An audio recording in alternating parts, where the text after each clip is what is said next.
Hi friends, I am Jyotilal. Welcome back to my chess vlog.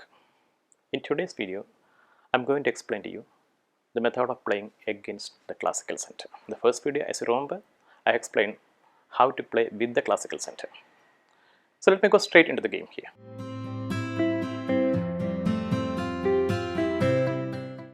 d4, knight f6, c4, g6, nc3, d5, c takes d5, knight takes d5, e4, knight into c3, pawn takes c3. So it is the Grenfell exchange variation.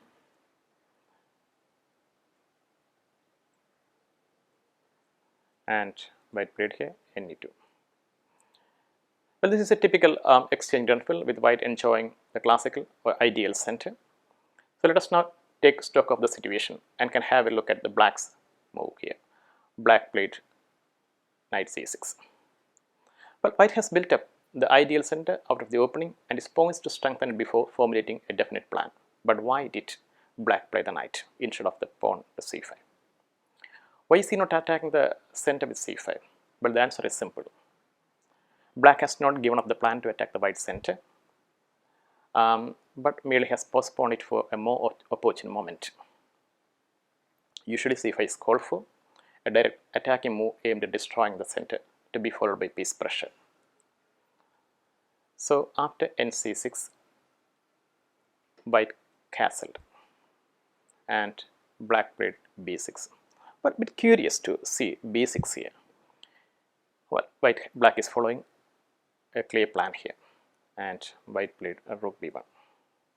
White moves his rook away from the g7 bishop square, but the move looks unnecessary at the moment. Bishop b7, and now white played bishop a3. Well, a move that is difficult to digest. Usually, in the opening phase, every piece is developed to capture or strengthen the center, and rarely goes to the side of the board. It would have been quite natural to play this bishop to e3, so that the center could have been strengthened.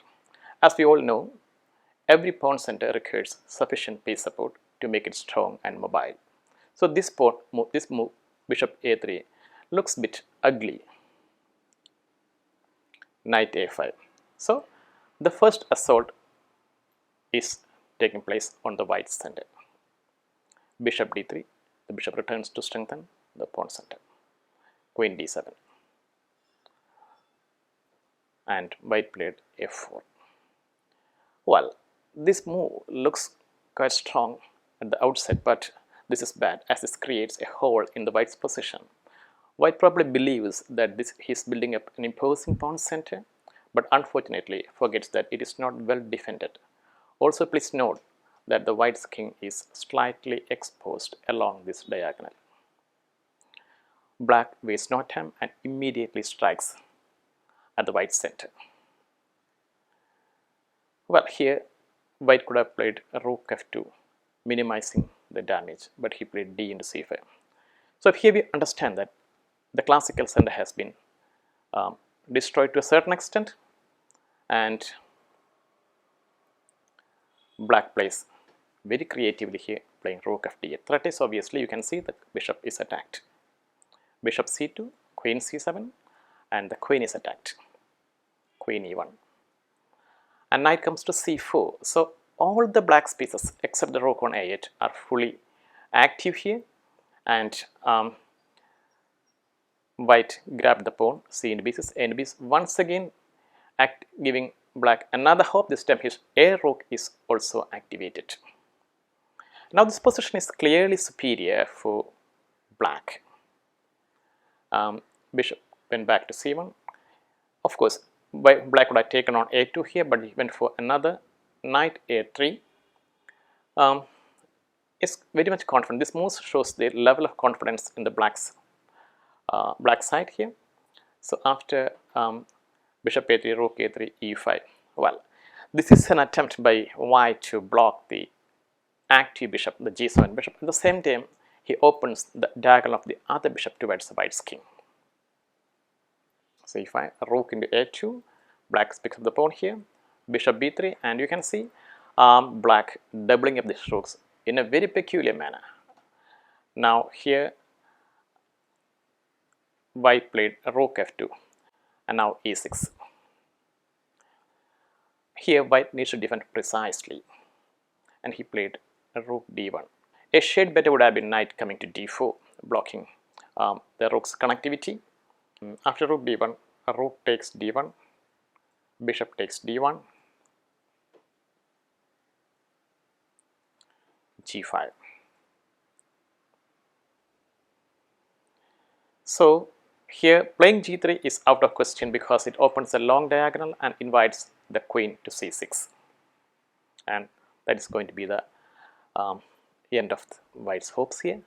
So he didn't play g3, instead he took on g5, and this brings the black's queen into the center stage. Queen e5 and h4, and now you can see not even a single pawn is left in the white's position, which was earlier thought of developing or building up a strong classical center. Almost all pawns have been removed. It has been completely liquidated. And after queen e5, h4, queen e3, queen f1, now it is the final stages of the game. Rook d2, king h1, and the next move is very simple, and black took on d1 and white gave up the position. So we have seen a very clear example as to how one could strike at the opponent's center, pawn center, especially classical center. When you play against a classical center, you have to adopt the policy of attack and annihilation strategy. Start attack with the pawns, followed by the pieces, and undermine the center. So here we have seen an example as to how one could play successfully against the classical center. That's all for the day. We'll see you next video. Till then, bye.